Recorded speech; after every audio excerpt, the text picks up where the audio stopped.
Today is May 2nd, and I'm so proud of Maverick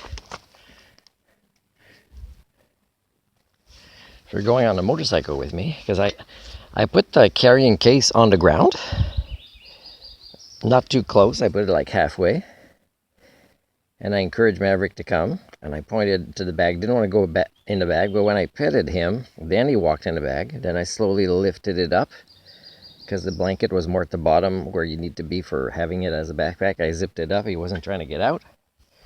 Then I walked till almost the road.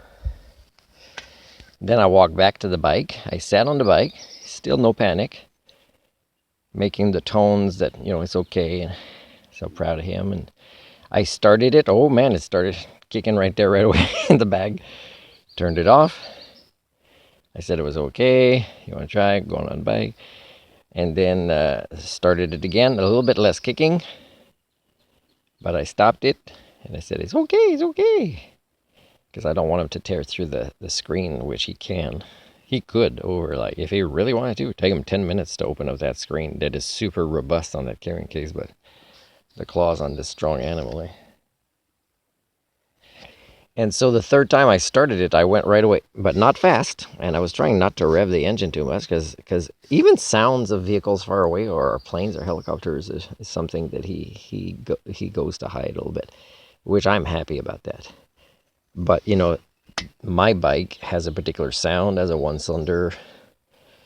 It doesn't sound like all the BMW one-cylinders either. And he's going to get used to it. So I went just to the right.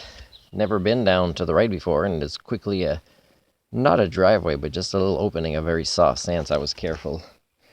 And, of course, I admit I didn't want to scare him with the helmet and everything. I had this, but I had the hoodie to protect myself, too. And I didn't go fast, and just very slow, only in the first gear, and turned around, and when I turned here, he could probably see, if he's looking in that direction, the motorhome, and we're back, and turned it off right away.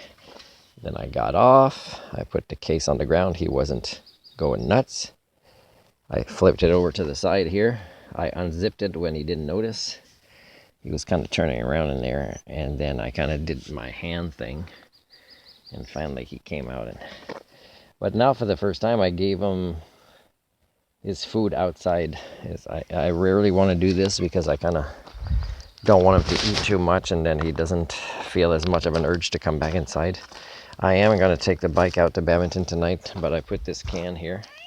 I'm surprised he didn't eat any of this chicken potato, because that's something that cat in Uganda that was pregnant, but even before she was pregnant, I think she would just eat anything, really, because she's a normal cat and food is not easy.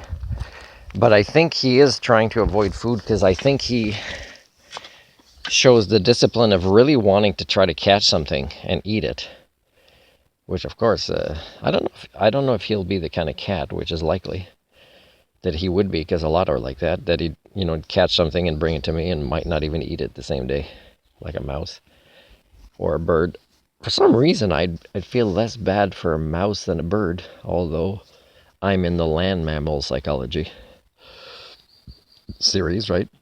I'm a land mammal. A mouse is a land mammal, and birds don't fall under that category. Well, the majority of what people consider birds.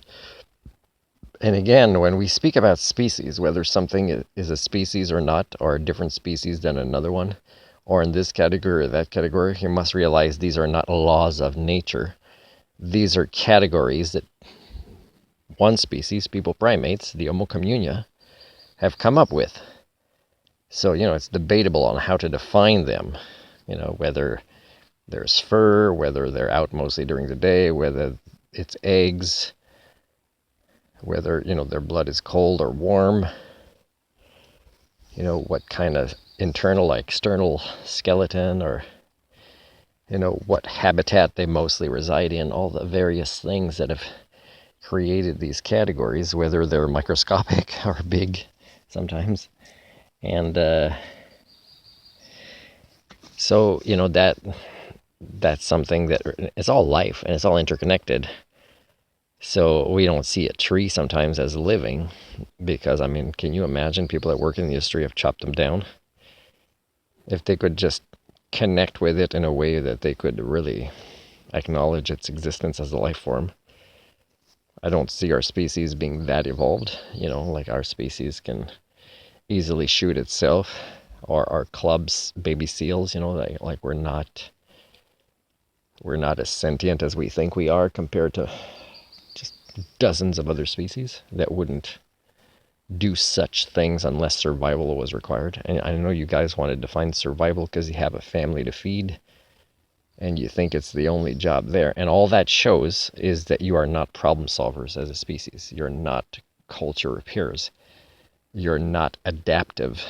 You're not able to self-correct. Therefore, even humanism is not possible for you as a species.